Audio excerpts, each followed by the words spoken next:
Hello guys, welcome to drone academy. நம்ம இன்னைக்கு இந்த வீடியோ பதிவுல மே 2025க்கான வீக்லி கரண்ட் அஃபேர்ஸ்ல 15லிருந்து 20 வரைக்கும் இருக்கிற அந்த கரண்ட் அஃபேர்ஸ் எல்லாமே தொகுத்து உங்களுக்கு நான் கொடுத்துருக்கேங்க. இதுல என்னென்னலாம் பார்க்க போறோம்னா, கரண்ட் அஃபேர்ஸ் பைட்ஸ் பார்க்க போறோம். ஸோ வாட் இஸ் வாட் பார்க்க போறோம். டீடைல்டு எக்ஸ்பிளனேஷன் பார்க்க போறோம். 3வது நமக்கு எக்ஸாமுக்கு பயன்படக்கூடிய திருக்குறள் பார்க்க போறோங்க. என்னங்க? திருக்குறள் இத பத்தி டீடைலா எக்ஸ்பிளைன் பார்க்க போறோம். ஏன்னா, இது எல்லாமே நியூஸ் பேப்பர்ல வரது கொஸ்டின் கேட்கறதுக்கும் வாய்ப்பு இருக்கு. ஸோ அப்படியே ஃபாலோ பண்ணிட்டு வாங்க. ஒரு 10லிருந்து 20 இன்ஃபர்மேஷன் இருக்கும். அந்த அத்தனை இன்ஃபர்மேஷனையும் எடுத்துக்கங்க கைஸ். ஸ்டார்ட் பண்ணிடலாமா? ஃபர்ஸ்ட் பாருங்கப்பா.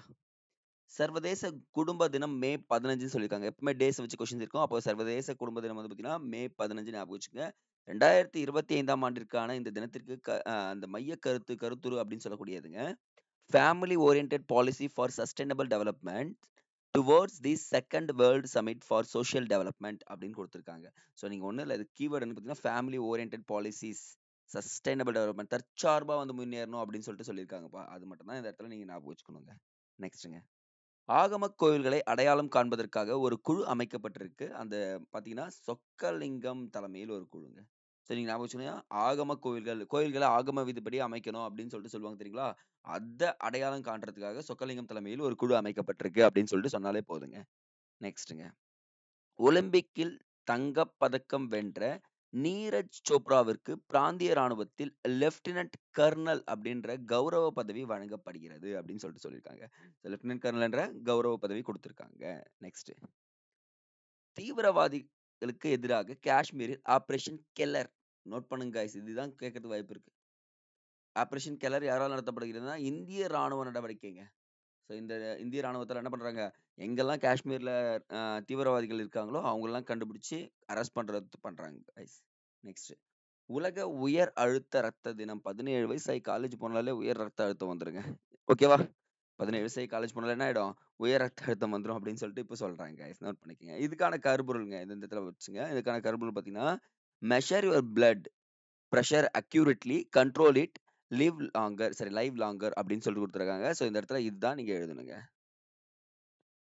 நெக்ஸ்ட், இப்போ 5G தொழில்நுட்பம் பத்தி நான் நிறையவே பேசிட்டோம். இப்போ 6G தொழில்நுட்பங்களுக்கான காப்புரிமையை தாக்கல் செய்வதில் முன்னிலை உள்ள 6 நாடுகளில் இந்தியாவும் ஒன்று.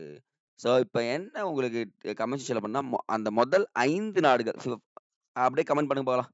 6G தொழில்நுட்பத்துல ஏன்னா 6 நாடுகள்ல இந்தியாவும் ஒண்ணு. அந்த 5 நாடுகளையும் வரிசைப்படுத்துங்க அப்படின்னு சொல்லிட்டு சொல்றேங்க. ஓகே, இங்க பாருங்க guys. PSLV C61 இப்போ ராக்கெட் ஸ்ரீஹரிகோட்டாவிலிருந்து மே 18ஆம் தேதி விண்ணில் பாய்கிறது. இஸ்ரோ சார்பில் அனுப்பப்படுகிறதுங்க. ஸோ என்னன்னா, இது புவி கண்காணிப்பு. இப்போ ஆல்ரெடி நம்ம பார்த்தோம் பாத்தியா, ஜம்மு காஷ்மீர்ல தாக்குதல் நடந்துச்சுன்னா பார்க்கணும்னு சொல்லிட்டு, அப்போ புவி கண்காணிப்பு மற்றும் தொலையுணர்வு பயன்பாட்டை கண்காணிக்க கார்ட்டோசாட் ரிசார்ட் உள்ளிட்ட பல்வேறு செயற்கைக்கோள் உருவாக்கப்பட்டு விண்ணில் நிலைநிறுத்தப்படுகிறது அப்படின்னு சொல்றாங்க. மே 18ஆம் தேதி இதை பத்தி நல்ல டீட்டெயிலா பார்ப்போங்க. ஆனா இன்னைக்கே தான், ரொம்ப தூரம்லாம் கிடையாது. ஓகே, ஸ்டார்ட் பண்ணிடலாமா? நம்ம திருவள்ளுவர் வந்துட்டாருங்க. திருவள்ளுவர் ஃபர்ஸ்ட் குறளை என்ன சொல்றாருன்னா, நமக்கானதாங்க சொல்றாரு பாருங்க. எண்ணிய எண்ணியாங்கு எய்துபவ எண்ணியார் திண்ணியர் ஆகப் பெறின். எண்ணியவர் எண்ணியபடியே செயலாற்றுவதில் உறுதியுடையவராக இருக்க பெற்றால் அவர் எண்ணியவற்றை எண்ணியவாறே அடைவார். நீ ஒரு விஷயத்தை எண்ணிட்டீங்க, அதை செய்ய போறோம்னு முடிவு எடுத்துட்டீங்க, அந்த முடிவுல தெளிவா இருக்கீங்கன்னா அந்த முடிவை அழகா முடிச்சிருவீங்க. அதுல முழு கவனமும் செலுத்தும் போதுன்னு சொல்லிட்டு சொல்லியிருக்காருங்க நம்ம திருவள்ளுவர். நெக்ஸ்ட்ங்க, பேதமை என்பது ஒன்று யாதெனில் ஏதம் கொண்டு ஊதியம் போக விடல் அப்படின்னு இருக்காங்க. பேதமை என சொல்லப்படுவது யாதென்றால் தனக்கு கெடுதியானதை கை கொண்டு ஊதியமானதாக கைவிடுதல் ஆகும். நமக்கு நல்லது எல்லாத்தையும் எடுத்துக்கிட்டு கெட்டதை எல்லாமே கைவிட்டணும் அப்படின்னு சொல்லிட்டு சொல்லியிருக்காங்க. அவ்வளவுதாங்க. அடுத்தது இன்னொரு குறள் கொடுத்துருக்காங்க பாருங்க. குடி செயல் வகை அப்படின்ற அதிகாரத்துல இருந்து, கருமம் செய்ய ஒருவன் கைதூவேன் என்னும் பெருமையின் பீடு உடையது இல். ரிப்பீட் பண்றேன். கருமம் செய்ய ஒருவன் கைதூவேன் என்னும் பெருமையின் பீடு உடையது இல். அப்படின்னா, குடிப்பெருமைக்கு உரிய கடமையை செய்வதற்கு சோர்வடைய மாட்டேன் என்று ஒருவன் முயலும் பெருமையை போல மேம்பட்டானது வேறொன்றும் இல்லை. என்னுடைய குடும்பத்திற்காக நான் உழைச்சு பாஸ் பண்ணிடுவேன் அப்படின்னு சொல்லிட்டு ஒருத்தன் நினைக்கிறான் பாத்தீங்களா, அதை விட பெருசு இந்த உலகத்துல எதுவும் இல்லை அப்படின்னு சொல்லிட்டு சொல்லியிருக்காங்கப்பா. நெக்ஸ்ட் குறளுங்க. கொலையிற கொடியாரை வேந்தொருத்தல் பைங்குழ் களைகட்டதனோடு நேர் அப்படின்னு இருக்காங்க.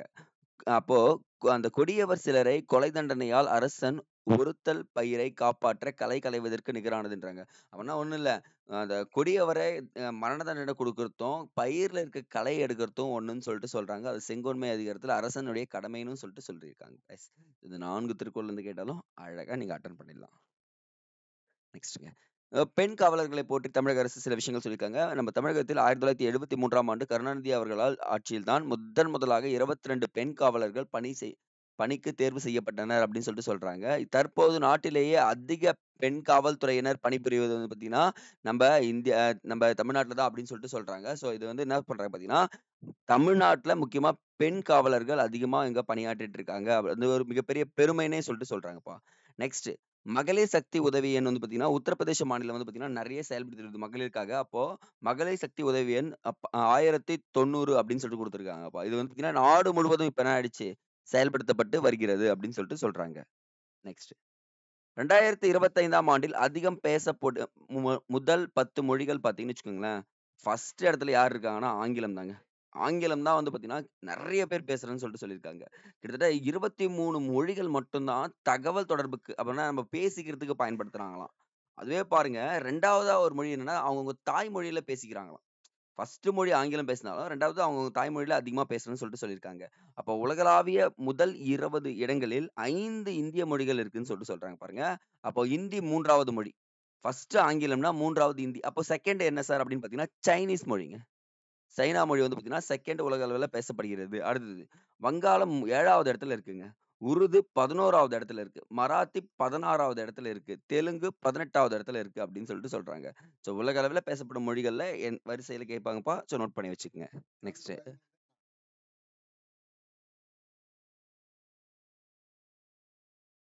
அடுத்தது. பெண்களுக்கான நலத்திட்டங்கள். மகளிர் விடியல் பயணமானது முதலமைச்சர் பிறப்பித்த 5 உத்தரவுகளில் ஒன்றாகும் அப்படின்னு சொல்றாங்க.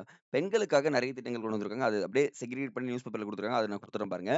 இந்த திட்டத்தின் காரணமாக பெண்கள் ஒவ்வொரு மாதத்திற்கும் கிட்டத்தட்ட எவ்வளோ ரூபாய் செலவாகுதுன்னு பார்த்தீங்கன்னா, 888 ரூபாய் வரை சேமிக்கும் வாய்ப்பினை பெறுகிறார்கள் அப்படின்னு சொல்லிட்டு சொல்றாங்க. ஒரு மாசத்துக்கும் அவங்க சேமிக்கலாமா. அது மட்டும் இல்லாம இதுவரை 1.15 கோடி பெண்கள் கலைஞர் உரிமை தொகை திட்டத்தின் கீழ் மாதந்தோறும் ரூ. 1000 நேரடியாக தங்கள் வங்கிக் கணக்குகளில் இடம்பெறுகிறார்கள் அப்படின்னு சொல்லிட்டு சொல்றாங்க. ஆ அரசு மற்றும் அரசு உதவி பெறும் பள்ளிகளில் 6 முதல் 12 வகுப்பு வரை பயிலும் சிறுமிகளுக்கு உதவுவதற்காக புதுமை பெண் திட்டம் என்றும் திட்டத்தினை அவர்கள் அறிவிச்சிருக்காங்க. மாதந்தோறும் என்ன பண்றாங்க? ரூ. 1000 குடுக்குறாங்கன்னு சொல்லிட்டு சொல்றாங்கப்பா. நெக்ஸ்ட் இந்த திட்டத்தின் காரணமாக பள்ளிகளிலும், கல்லூரிகளிலும் சேரும் எண்ணிக்கை 36% அதிகரித்துள்ளது அப்படின்னு சொல்லிட்டு சொல்றாங்க. நெக்ஸ்ட் பெண்களுக்காக வந்து பார்த்தீங்கன்னா, பணிபுரியும் பெண்களுக்கு முக்கியமா கிட்டத்தட்ட 1303 படுக்கை கொண்ட 13 தோழி விடுதிகள் செயல்பாட்டில் உள்ளது அப்படின்னு சொல்லிட்டு சொல்லியிருக்காங்க. சென்ட்ரல்ல ஒரு குரல் வந்திருக்கு. அது எங்க தாத்தா குரல் தான் கோச்சுக்காதீங்க. தாத்தா வந்து ஒரு ஆசிரியர் அப்படிதான் பண்ணிட்டு இருக்காரு. நெக்ஸ்ட்ங்க.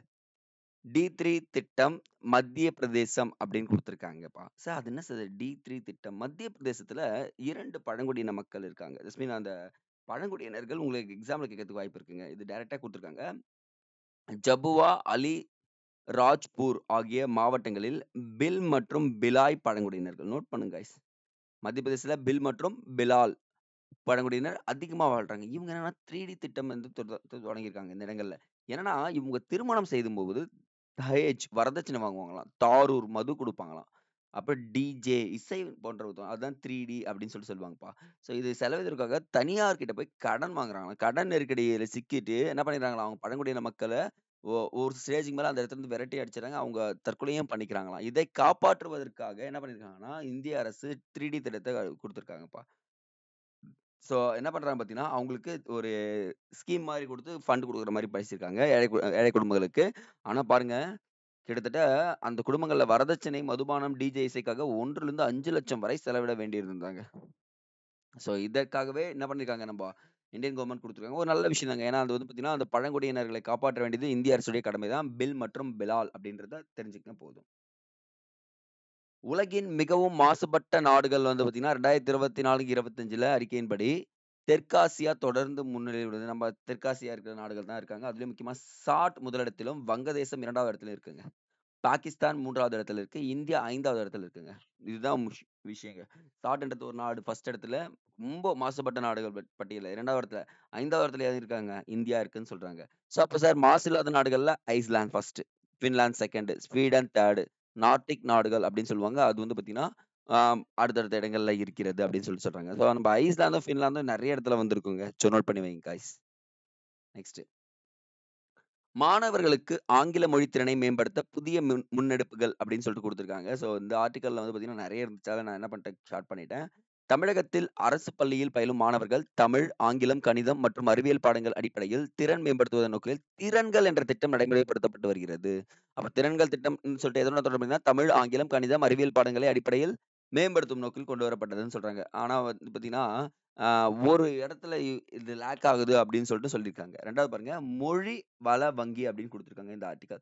ஸோ இது என்ன சார் மொழி வள வங்கி அப்படின்னு பார்த்தீங்கன்னு வச்சுக்கோங்களேன், மாணவர்கள் மொழி திறனை மேம்படுத்த ஒரு புதிய முன்னெடுப்பாக அந்த லெவல் அப் எனும் தன்னார்வ திட்டமும் அறிமுகம் செய்யப்பட்டிருக்கு. அது என்ன சார் லெவல் அப்ன்னு பார்த்தீங்கன்னா, 6 முதல் 8ஆம் வகுப்பு வரை மாணவர்கள் ஆங்கில மொழி வாசித்தல், பேசுதல், எழுதுதல் ஆகியவை அடிப்படையாக எளிதாக கற்றுக்கொள்ள தான் இந்த லெவல் அப் என்ற தன்னார்வ தொண்டும் வந்திருக்குன்னு சொல்றாங்க. ஸோ அப்ப வந்து பார்த்தீங்கன்னா, இதுவும் நல்லா தானே இருக்கு.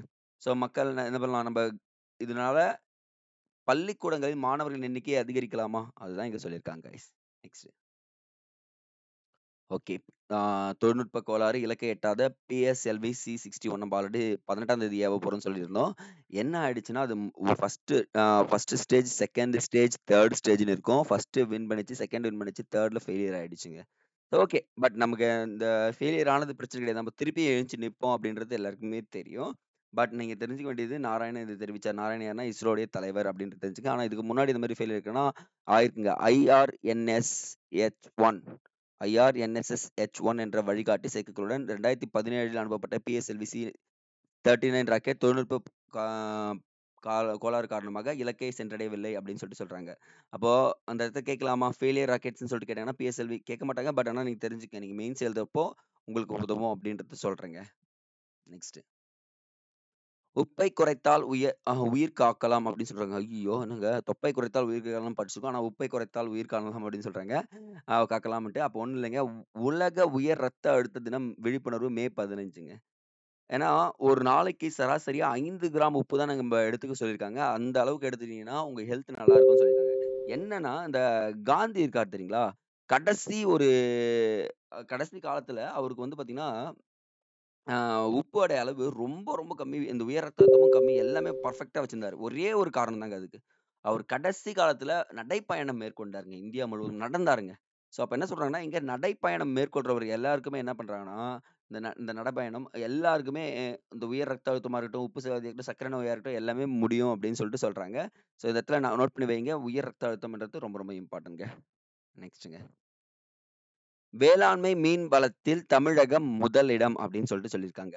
ஸோ இதுல ரொம்ப ரொம்ப தெரிஞ்சுக்க வேண்டியது தமிழகம் எதெல்லாம் நல்லதா பண்ணியிருக்காங்கன்னு சொல்லிட்டு கவர்மெண்ட் சொல்லியிருக்காங்க கைஸ். ஸோ ஸ்டார்ட் பண்ணலாமா? ஸோ கவனிச்சுக்கங்க. கேழ்வரகு, கொய்யா உற்பத்தி திறனில் தமிழகம் நாட்டிலே முதலிடத்தில் உள்ளதுங்க. ஓகேங்களா? இப்போ ரீசென்ட்டா மக்காச்சோளம், கரும்பு, புளி, மரவள்ளிக்கிழங்கு, மல்லிகை, எண்ணெய் வித்துக்கள் உற்பத்தியில் 2ஆம் இடத்தில் வந்திருக்கு அப்படின்னு சொல்றாங்க. 2ண்ட் place we are the. But 2ண்ட் பிளேஸ்ல இருக்கிறத மட்டும் கவனிச்சுக்கங்க. வேர்க்கடலை, தென்னை உற்பத்தியில் 3ஆம் இடத்தில் பிடித்துள்ளது தமிழகம் அப்படின்னு சொல்றாங்க. இப்ப ரீசென்ட்டா. அதே மாதிரி 2021ல் 36,07 லட்சம் ஹெக்டேர் இருந்த பாசன பரப்பளவு என்ன ஆயிடுச்சுன்னா, இன்கிரீஸ் பண்ணிட்டாங்களாம். பாசன பரப்பளவு கண்டுபிடிச்சு 38.33% ஹெக்டேர் அதிகரித்துள்ளது அப்படின்னு சொல்லியிருக்காங்க. ஓகே நல்ல விஷயம் தானங்க இதெல்லாம். பாருங்க அதே மாதிரி கலைஞரின் அனைத்து கிராம ஒருங்கிணைந்த வேளாண் வளர்ச்சி திட்டத்தின் கீழ் எவ்வளோ பார்த்தீங்கன்னா, 10,187 கிராம ஊராட்சிகளுக்கு கிட்டத்தட்ட ஏ 786.86 கோடி என்ன பண்ணியிருக்காங்கன்னா, குடுத்துருக்காங்க. இதுல தரிசு நிலங்கள் மீள் சாகுபடிக்கு கொண்டு வரப்பட்டதுன்னு சொல்றாங்க. அப்ப கலைஞரின் அனைத்து கிராம ஒருங்கிணைந்த வேளாண் வளர்ச்சி திட்டம்னா பார்த்தீங்கன்னா, தரிசு நிலங்கள என்ன பண்ணியிருக்காங்க? மீள் சாகுபடிக்கு கொண்டு வரது தான் அப்படின்றது சொல்லியிருக்காங்கப்பா. மத்தபடி இந்த ஆர்டிகல்ஸ் ஃபுல்லா படிச்சுக்கங்க. இந்த இடத்துல இந்த குடுத்துருக்கேன் பாருங்க. மீனவர் நலன் காக்க கிட்டத்தட்ட 1428 கோடி மதிப்பில் 72 மீன் இறங்கு தளங்கள் புதிதாக அமைக்கப்பட்டுள்ளன. சொல்லியிருக்காங்க. அதிலும் முக்கியமா பாருங்க, தரங்கம்பாடி, ராமேஸ்வரம், திருவெற்றியூர், குப்பம் ஆகிய பகுதிகளில் மீன் பிடிப்பு தொழில்கள் சிறக்க பல்வேறு திட்டங்கள் செயல்படுத்தப்பட்டுள்ளது அப்படின்னு சொல்றாங்க. அப்ப பார்த்தீங்கன்னா, தமிழ்நாடு வேளாண்மை, கால்நடை வளர்ப்பு, மீனவர் நலன் ஒவ்வொரு துறைக்கும் சிறப்பு கவனம் அளித்ததால், எங்கும் எதிலும் தமிழகம் முதலிடத்தில் உள்ளது என்பது தெரிவிக்கப்பட்டுள்ளது. அப்படின்னு சொல்றாங்க guys. So that's enough for 15 to 20 இருக்க கரண்ட் அஃபேர்ஸ் ஃபுல்லாவே நான் உங்களுக்கு டீட்டெயில்டா எக்ஸ்பிளைன் பண்ணிட்டேன். கண்டிப்பா சொல்றேன். நீங்க டிஎன்பிஎஸ்சி படிச்சீங்கன்னா, கரண்ட் அஃபேர்ஸ்ன்றது ஜஸ்ட் தெரிஞ்சுங்க. உங்களுக்கு இன்டர்வியூலயோ, இல்ல மெயின்ஸ்லயோ, பிரிலிம்ஸ்லயோ எல்லா இடத்துலயும் கேட்கக்கூடிய ஒரே ஒரு 360 சப்ஜெக்ட் எதுன்னு பார்த்தீங்கன்னா, இந்த கரண்ட் அஃபேர்ஸ் தான். ஜஸ்ட் ஒன் ரீட் பண்ணிட்டு பார்த்துட்டு போனாலே போதுமானதுங்க. So okay guys. Thank you.